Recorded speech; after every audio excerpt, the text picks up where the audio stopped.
ಒಂದ್ ನಿಮಿಷ ನಿಂತ್ಕೊ, ನನ್ ಮಾತು ಕೇಳು. ನೀನು ಬಣ್ಣ ಹಚ್ಕೊಂಡಿರೋ ನರಿ, ನಿನ್ ಮುಖವಾಡನ ಕಳ್ಸಿ ಎಲ್ರಿಗೂ ತೋರಿಸ್ಕೊಟ್ಟವಳೆ ನಾನು.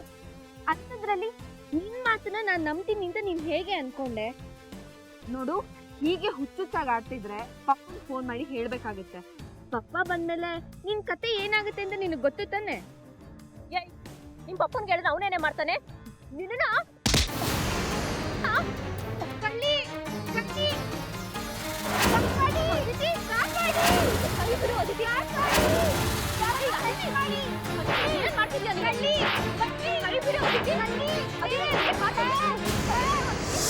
ಏನಮ್ಮ ದಾರಿನಲ್ಲಿ ಹೋಗೋ ಬರೋ ಹೆಣ್ಮಕ್ಳದ್ದು ಚೈನ್ ಕದೀತ್ಯಾ?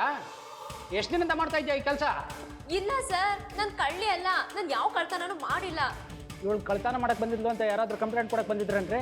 ಇಲ್ಲ ಸರ್, ಯಾರು ಬಂದು ಕಂಪ್ಲೇಂಟ್ ಕೊಟ್ಟಿಲ್ಲ. ಮತ್ತೆ ಇಲ್ಲಿ ಕೂರ್ಸ್ಕೊಂಡು ಏನು ಉಪಚಾರ ಮಾಡೋಕ್ಕಾಗುತ್ತಾ? ಬಿಟ್ಟು ಕಳಿಸ್ರಿ.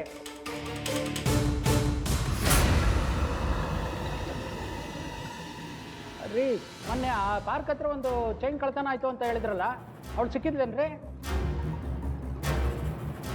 ಇನ್ನೂ ಸಿಕ್ಕಿಲ್ಲ ಸರ್. ಮತ್ತೆ ಆ ಕೇಸ್ಗೆ ಇವಳನ್ನೇ ಫಿಟ್ ಮಾಡಿ. ಸರ್, ನೆಕ್ಲೆಸಾ? ನಾನು ಯಾವ ನೆಕ್ಲೆಸು ಕದ್ದಿಲ್ಲ ಸರ್. ನಿಮ್ಮ ಬಾಯಿಂದ ಸತ್ಯ ಹೇಗೆ ಹೊರಗಡೆ ತೆಗಿಬೇಕು ಅಂತ ನನಗೆ ಚೆನ್ನಾಗಿ ಗೊತ್ತ್ರಿ. ರೀ, 306 ಒಳಗಡೆ ಹಾಕ್ರಿ ಇವಳನ್ನ. ಸರ್, ನಾನು ಕಳ್ಳಿ ಅಲ್ಲ, ನನ್ನ ಮಾತನ್ನ ನಂಬಿ. ರೀ, ಇವಳ ಕತೆ ಏನು ಕೇಳ್ತೀರಾ? ಹಾಕ್ರಿ ಒಳಿಕೆ. ನಡಿಯಮ್ಮ. ಅಯ್ಯೋ, ಒಂದ್ ನಿಮಿಷ ಇರ್ರಿ. ನನ್ನ ಕಳ್ಳಿ ಅನ್ನೋದಕ್ಕೆ ಯಾರು ಸಾಕ್ಷಿ ಇದ್ದಾರೆ? ಸಾಕ್ಷಿ ನಾನೇ.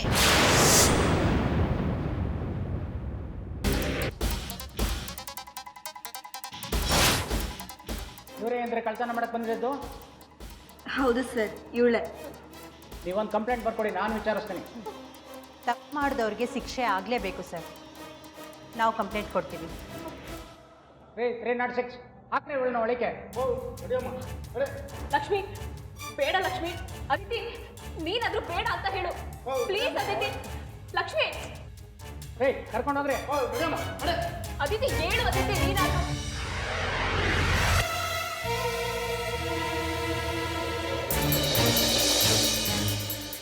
ಕಂಪ್ಲೇಂಟ್ ತಗೊಳ್ಳಿ ಸರ್. ನನ್ನ ಮಗಳಿಗೆ ಏನೇ ತೊಂದರೆ ಆದರೂ ಅದಕ್ಕೆ ಇವಳೇ ಕಾರಣ.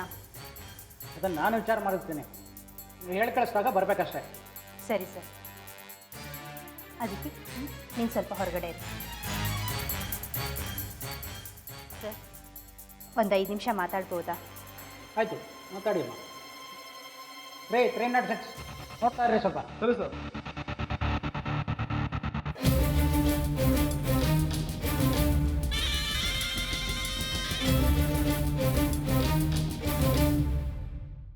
ಬೇಡ ಲಕ್ಷ್ಮಿ, ನನ್ನ ಮಾತು ಕೇಳು. ನೀನ್ ನನ್ನನ್ನ ತುಂಬಾ ಕೆಣಕ್ತಾ ಇದೀಯಾ. ಪ್ರಿಯಾ, ನಾವು ಮಾಡಿದ ಪಾಪನ ನಮ್ಮ ಮಕ್ಕಳು ಅನುಭವಿಸ್ತಾರೆ ಅನ್ನೋದು ಹಳೆ ಕಾಲ. ಈಗ ಏನಿದ್ರು ಇಲ್ಲೇ ಡ್ರಾಪ್, ಇಲ್ಲೇ ಬಹುಮಾನ. ನಾನು ನಿನ್ಗೆ ಎಷ್ಟು ಸಾರಿ ತಿಳ್ಕೊಳ್ಳೋದಕ್ಕೆ ಅವಕಾಶ ಮಾಡಿಕೊಟ್ಟೆ, ಆದರೆ ನೀನು ತಿಳ್ಕೊಳ್ಳೇ ಇಲ್ಲ. ನನ್ನ ಮಗಳು ನಿನ್ನ ಎಲ್ಲಿಗೆ ತಂದು ನಿಲ್ಸಿದಾಳು ನೋಡು. ಇನ್ಯಾವತ್ತೂ ನನ್ನ ಫ್ಯಾಮಿಲಿ ತಂಟೆಗೆ ಬರಬೇಡ.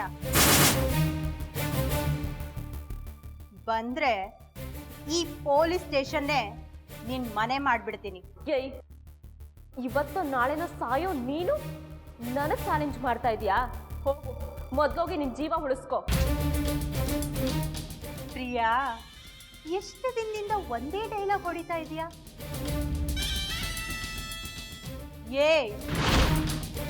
ಎಷ್ಟು ದಿನ ಬದುಕದೆ ಅನ್ನೋದು ಮುಖ್ಯ ಅಲ್ಲ, ಹೇಗ್ ಬದುಕದೆ ಅನ್ನೋದು ಮುಖ್ಯ. ನಿನ್ ಹಾಗೆ ಬಂಡು ಜೀವನ ಮಾಡಿ 1000 ದಿನ ಬದುಕೋದ್ಕಿಂತ 2 ದಿನ ಸಂತೋಷವಾಗಿ ಜೀವನ ಮಾಡಿದೆ ಅಂತ ಹೆಮ್ಮೆಯಿಂದ ಪ್ರಾಣ ಬಿಡ್ತೀನಿ. ನನ್ನ ಹುಟ್ಟು ಮತ್ತೆ ಸಾವಿನ ಮಧ್ಯೆ ಒಂದು ಸಾರ್ಥಕತೆ ಇದೆ. ನಿನಗೇನಿದೆ? ಇಷ್ಟು ದಿನ ಮಾಡಿದ ತಪ್ಪನ್ನೇ ಮತ್ತೆ ಮಾಡದೆ ಸತ್ತಾಗ ಹೊತ್ಕೊಂಡು ಹೋಗೋದಕ್ಕೆ 4 ಜನನ್ನ ಸಂಪಾದನೆ ಮಾಡೋದು. ಇಲ್ಲ ಅಂದ್ರೆ ಪ್ರಿಯಾ ಅನ್ನೋಳು ಈ ಭೂಮಿ ಮೇಲೆ ಹುಟ್ಟಿದ್ಲು ಅನ್ನೋದನ್ನೇ ಎಲ್ಲರೂ ಮರ್ತು ಹೋಗ್ತಾರೆ.